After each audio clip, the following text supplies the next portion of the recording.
కనిపించకుండా పోతూ ఉన్నాడు. మానవుడు చేసిన ప్రతి ఒక్క భవనము, ఏ వస్తువైనా సరే కూడా మన కళ్ళ ముందు కనిపిస్తూ ఉంటుంది. ఆ మనిషి లేకపోయినా సరే కూడా మరి దేవుడే స్వయాన సృష్టించిన మానవుడు మాత్రము ఈ లోకంలో కొన్ని సంవత్సరాలకి కనిపించకుండా పోతూ ఉన్నాడు. కారణం ఏమిటి? దానికి సమాధానమే ఈనాటి మొట్టమొదటి పట్టణం. మనం వింటూ ఉన్నాము సొలొమోను జ్ఞాన గ్రంథము 1వ అధ్యాయము 13వ వచనం మరియు 14వ వచనంలో మొదటి భాగము. మృత్యువును దేవుడు తొలగింపలేదు, ప్రాణం చనిపోవటను చూచి ఆయన సంతసింపడు. ఆయన ప్రతి ప్రాణిని జీవించిన కొరకే సృష్టించాను. ఆయన చేసిన ప్రాణులన్నీ ఆయురారోగ్యములతో రారుచున్నవి. జీవులలో మరణకరమైన విషయం ఏమీ లేదు. మరియు ఇటువంటి విధంగా దేవుడు మనందరి కోసం కూడా ఒక ప్రణాళిక చేసుకుంటూ ఉన్నాడు.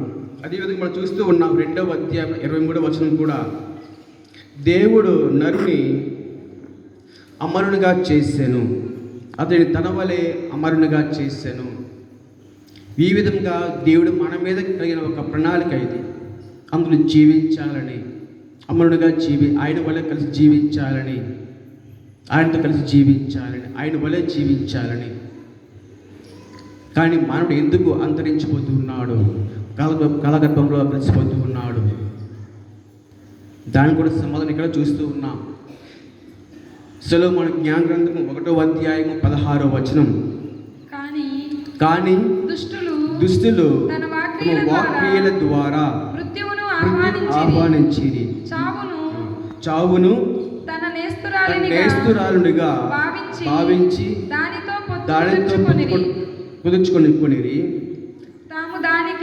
తాము దానికి తగిన స్నేహితులైరి. అదేవిధంగా 2వ అధ్యాయం 24వ వచనం,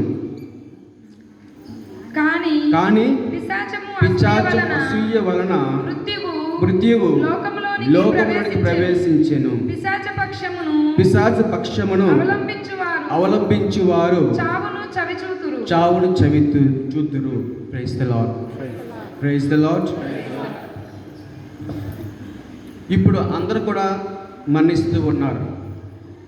తేడా లేదు, చిన్న పెద్ద తేడా లేదు. వీడు దానికి కూడా పేదవాడ తేడా లేదు, వీడు ఈ ఊరు వాడ వాడు ఆ ఊరు వాడ తేడా లేదు. అందరూ కూడా మరణిస్తూ ఉన్నారు. కానీ విశ్వాసికి ఆ మరణం లేదు, మరణం పట్ల ఆ భయం లేదు. ఎందుకంటే విశ్వాసి ఆ కొలిచే దేవుడు మృత్యుంజయుడు, మరణాన్ని జయించిన వాడు. అందుకని ఆయనకి సర్వం, జీవం మీద, జననం మీద మరియు మరణం మీద కూడా ఆధిపత్యం ఉన్నవాడు. అన్నీ కూడా ఆయన ఆధీనమే. అందుకే మనం చూస్తూ ఉన్నాం, మరణించిన వారు కూడా సైతము ఆయన యొక్క స్వరాన్ని ఆలకిస్తూ ఉన్నారు. మనం చూస్తూ ఉన్నాం. ఈనాటి శుభవార్తలో కూడా ఆ మందిర అధ్యక్షుని యొక్క కుమార్తె, ఆ యాయూరు యొక్క కుమార్తె మరణించినా సరే కూడా క్రీస్తు ఆమెను తాకి పలికిన మాట, తలితా కుమి, ఓ బాలిక లెమ్ము. ఆ స్వరాన్ని ఆలకించిన ఆమె చనిపోయిన స్త్రీ కూడా తిరిగి జంతువులు ఇస్తూ ఉంది. మరణించిన వారు కూడా దేవుని స్వరాన్ని ఆలకిస్తారు. జీవితులే కాదు, మరణించిన వారు కూడా. మనం అదే చూస్తున్నాం. లూకా సువార్త 7వ అధ్యాయంలో 14వ వచనంలో మనం చూస్తూ ఉన్నాం. అక్కడ నాయను విత్తంతు యొక్క కుమారుడు చనిపోయినప్పుడు ముందుకు సాగి చదవండి. పాడెను తాకెను. వెంటనే దానిని మోయిచున్నవారు నిలిచిపోయి అప్పుడు యేసు చిన్నవాడా లెమ్ము అని నీతో చెప్పుచున్నాను అనేను. Praise the Lord, praise the Lord. ఇదే విధంగా మనం వింటూ ఉన్నాం. మరోసారి యోహాను సువార్త 11వ అధ్యాయము 43వ వచనంలో అక్కడ లాజరు యొక్క సన్నివేశం చూస్తూ ఉన్నాం. చదవండి. పిమ్మట యేసు బిగ్గరగా లాజరు వెలుపలకు రమ్ము అని పలికెను. చనిపోయిన వాడు వెలుపలకు వచ్చెను. అతని కాళ్ళు చేతులు ప్రేత వస్త్రముతో బంధింపబడి ఉండెను. అతని ముఖము వస్త్రముతో చుట్టబడి ఉండెను. యేసు వారితో కట్లు విప్పి అతని పోనిండు అనెను. 43వ వచనం. పిమ్మట యేసు బిగ్గరగా లాజరు వెలుపలకు రమ్ము అని పలికెను. చనిపోయిన వాడు వెలుపలకు వచ్చాను అని ఆలకిస్తూ ఉన్నాం. అంటే దేవుని యొక్క స్వరాన్ని, వాక్కును ఆలకించేది జీవితులే కాదు, మృతులకు కూడా. దేవుడు ప్రతి ఒక్క దానికి కూడా సమస్త హక్కుదారు. జీవాన్ని మరణాన్ని కూడా తన గుప్పెట్లో ఉంచుకున్న వాడు దేవుడు. అన్నీ కూడా ఆయన ఆధీనమే. అదే మనం మొట్టమొదటి పట్టణంలో వింటూ ఉన్నాం. అయితే ముఖ్యంగా మనం గుర్తుంచుకోవాల్సిన మొదటి పట్టణంలో విశ్వాసి మరణానికి భయపడాడు. ఎందుకంటే ఆయన కొలిచే దేవుడు మృత్యుంచేయుడు, మరణాన్ని జయించిన వాడు. మరి ఈనాడు సువిశేషంలో అటువంటి విషయమును చూస్తూ ఉన్నాం. దేవుడు చెంతకు వెళ్ళినప్పటి ఆ యొక్క వ్యక్తులు, ఆయనపై విశ్వాసం ఉంచిన వ్యక్తులు ఆయన యొక్క ద్వారా స్వస్థ పొందుకున్నారు అని ఇక్కడ మనం ఆలోచిస్తూ ఉన్నాం. అది ప్రియ సహోదరి సహోదరులారా, మానవ జీవితంలో ఎన్నో ఆపత్తులు మనకు కలుగుతూ ఉంటాయి. ఆపద కాలం మనకు వస్తూ ఉంటాయి. ఎన్నో ఆపదలు, ఎన్నో శ్రమలు, మనం ఊహించని విధంగా జీవితం ఎన్నో విధాలుగా మలుపు తిరుగుతూ ఉంటుంది. మీ ఎన్నో బాధలు. అటువంటి సమయంలో ఒక విశ్వాసి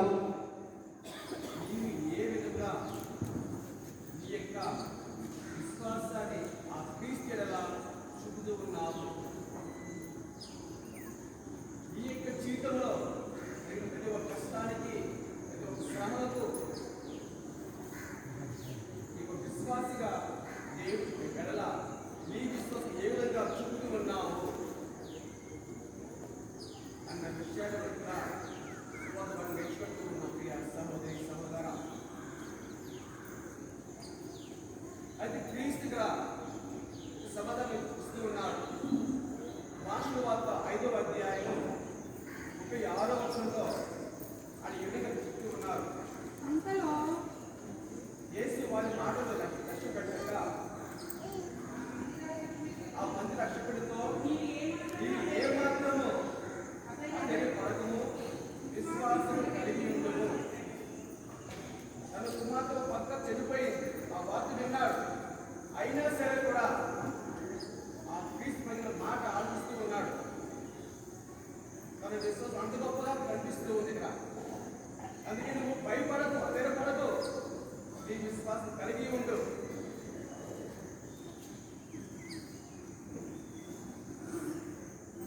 ఒకసారి ఒక మానసిక శాస్త్రవేత్త డాక్టర్ చార్ల్స్ గెట్కిన్ అనే ఒక శాస్త్రవేత్త విధంగా రాస్తూ ఉన్నాడు. ఏ సేవకుడైతే అనాథులను, అభాగ్యులను, శారీరకంగా అనాథంతో ఉన్న వారిని తాకడానికి, స్పర్శించడానికి నిరాకరిస్తాడో వాడు సేవకుడు కానేరడు అని ఆయన రాస్తూ ఉన్నారు. మానసిక శాస్త్రవేత్త. అయితే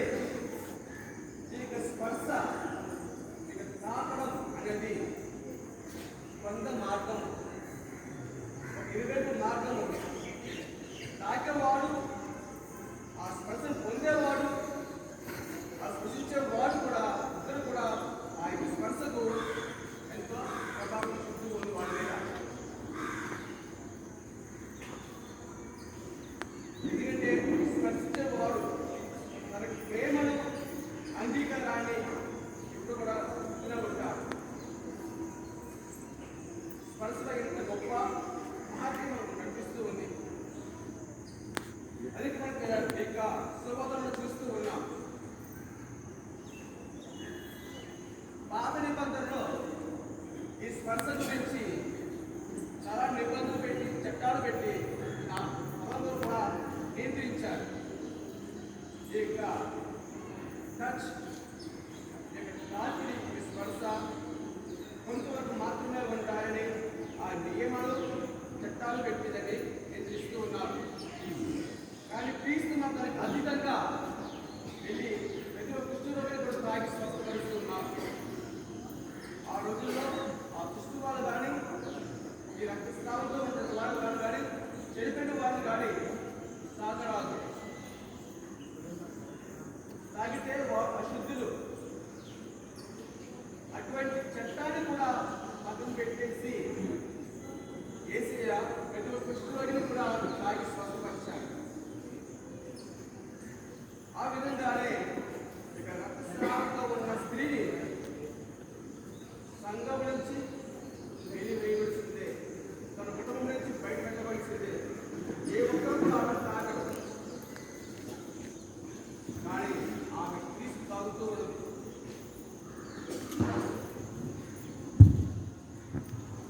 మనం చూస్తూ ఉన్న లూకా శుభవార్త 10వ అధ్యాయము 30వ వచనం నుంచి 32వ వచనం వరకు. యేసు ఇట్లా సమాధానమిచ్చెను. చదవండి.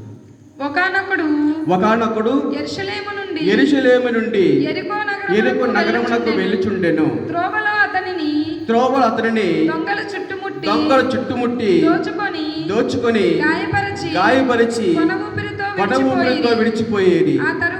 ఆ తరువాత ఒక యాజకుడు ఆ మార్గమును వెళ్ళుచు వాడిని చూచియు తప్పుకొని పోయేను. అటులనే ఒక లేవీయుడు అటు వచ్చి వాడిని చూచి తొలగిపోయాను. ఈ యొక్క పాత నిబంధన చట్ట ప్రకారము అటువంటి వ్యక్తులను తాకకూడదు, ఆ చట్టం ఉంది. కానీ క్రీస్తు మాత్రం అతీతంగా వెళ్ళాడు. క్రీస్తు వారిని అనాథలు తాగారు. ఆయన చనిపోయిన వారిని తాగి ఆయనక వాక్కు స్మరణ వినిపిస్తూ ఉన్నారు. కృషి రోగులకు స్వస్థనిస్తూ ఉన్నారు. అయితే ఈ యొక్క సువార్తలో మనం చూస్తూ ఉన్నాము, రక్తస్రావంతో బాధపడిన స్త్రీని తాగారు. అదేవిధంగా చనిపోయిన ఆ యాయిరు కుమార్తెను కూడా క్రీస్తు తాగుతూ ఉన్నారు. ఇద్దరిలో కూడా స్వస్థత వస్తూ ఉంది. తాకిడికి స్పర్శకు ఎంత శక్తి ఉంది అని యేసే ద్వారా మనం తెలుసుకుంటూ ఉన్నాం. అందుకే అది ప్రేమను అంగీకారం చూపిస్తూ ఉంది, తెలియజేస్తూ ఉంది స్పర్శ. అయితే ఇక్కడ మనం గమనించేది, యేసయ్యను తాగడానికి ఆ రక్తస్రావంతో బాధపడుతున్న స్త్రీ చూపించిన విశ్వాసము, యేసయ్య యొక్క తాకిడిని పొందడానికి ఆ యాయుని చూపించిన విశ్వాసం కనబరుస్తూ ఉంది. ఈ రెండు స్పర్శ ద్వారా కూడా అద్భుతం అక్కడ చోటు చేసుకుంటూ ఉంది.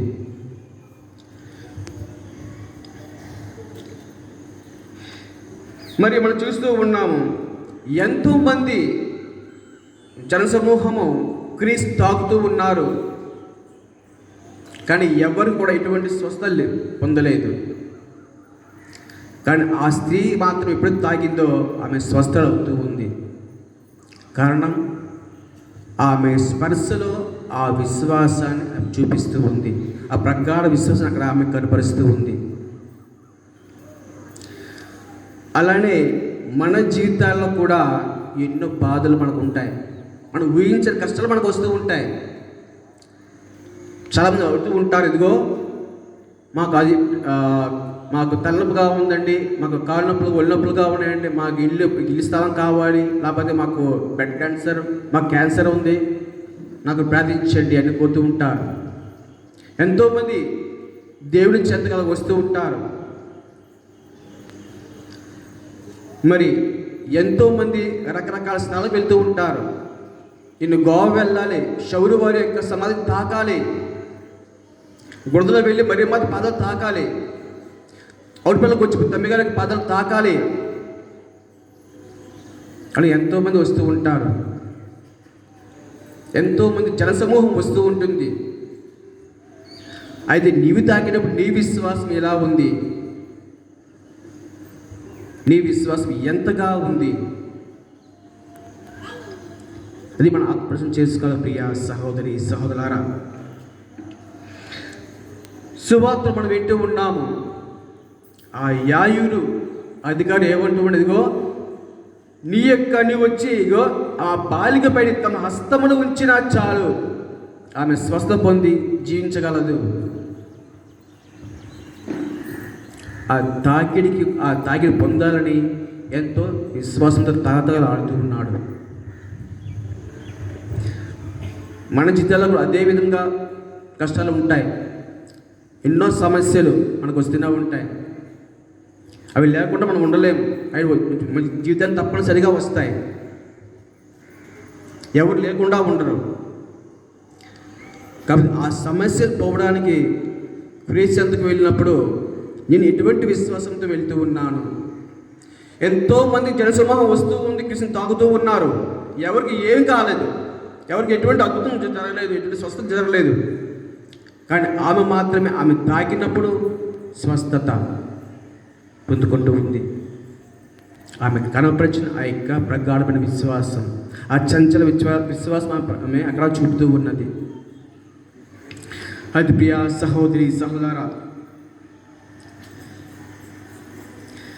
మరి మనం కూడా ఎన్నో మార్లు క్రీస్తు యొక్క ఆ యొక్క పునీతుల యొక్క సమాజం తాగాలని ఈయన వెళ్తూ ఉంటాం, రకరకాల ప్రాంతాలకు వెళ్తూ ఉంటాం. మరి మన యొక్క విశ్వాసం బట్టి ఏ విధంగా మనం స్వస్థ పొందుకుంటూ ఉన్నాం? ఆ స్వస్థతలో నాకు విశ్వాసం ఎంతగా పనిచేస్తుంది, ఏ విధంగా ఉన్నది? ఆనాడు ఆమె క్రీస్తు యొక్క శరీరాన్ని, ఆ యొక్క వస్త్రాన్ని తాగినంత మాత్రాన నేను స్వస్థరాలు వదును అనుకుంది. కానీ ఈనాడు మనకు ఆ స్వయాన క్రీస్తు యొక్క శరీరక్తాలు ఇవ్వబడుతూ ఉన్నాయి. మన లోనికి ఇంకా ఆయన వస్తూ ఉన్నాడు. మరి ఆయన యొక్క శక్తి ద్వారా మనం స్వస్థ పొందుకుంటూ ఉన్నామా? నేను ఏ రోజు వెళ్ళినా సరే కూడా క్రీస్తు స్వీకరించడానికి ఆ యొక్క విశ్వాసం నాలో ఎంతగా ఉన్నది, ఆయన శక్తి నాలో ఎంతగా పనిచేస్తూ ఉన్నది?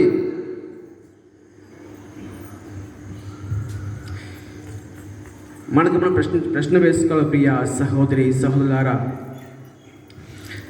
మరి ఈనాడు మనం వింటూ ఉన్నాం, ఆ 2వ పట్టణంలో నీకు అధికంగా ఉన్నప్పుడు దానం చేయమని. క్రీస్తు జీవానికి మరణానికి అధిపతిగా ఉన్నవాడు కనుక జీవాన్ని ప్రసాదిస్తూ ఉన్నాడు. సంపన్నుడుగా ఉన్నాడు కనుక ఆయన మనకు ఆ జీవాన్ని దానం చేస్తూ ఉన్నాడు. అది ప్రియ సహోదరి సహోదరు, మనం అది నేర్చుకుంటూ ఉన్నాం. ఇక్కడ అధికంగా ఉన్నవాడు లేని వారితో పంచుకోవడం. మరి ఈనాడు క్రీస్తుల యొక్క వాక్కు మనందరినీ కూడా మనకి విశ్వాసాన్ని మరోసారి ప్రశ్నించుకోమని ఈ యొక్క వాక్యాల ద్వారా మనకి గుర్తు చేస్తూ ప్రశ్నిస్తూ ఉన్నారు. అది ప్రియ సహోదరి సహోదరా, ఈనాటి దీవుబలి పూజలో ఆ గొప్ప వరము మన విశ్వాసం ఎల్లప్పుడూ కూడా అచంచలం గొప్ప విశ్వాసంగా ఉండాలని, ప్రగాఢ విశ్వాసంగా ఉండాలని, ఎటువంటి ఇక్కట్లు వచ్చినా సరే, ఎటువంటి ఇబ్బందులు వచ్చినా సరే కూడా చెక్కు చెదరని విశ్వాసంతో నేను ఎల్లప్పుడూ కూడా ఒక గొప్ప విశ్వాసం జీవించాలి అని, తద్వారా ఆయన యొక్క గొప్ప శక్తిని పొంది మనం కూడా స్వస్థత పొందే గొప్ప భాగ్యం మనకు దయచేయమని ఆ యొక్క దేవదేవుని పూజాబలం అడుగుతాం. పితా పుత్ర పవిత్ర ఆత్మ నామమున ఆమేన్.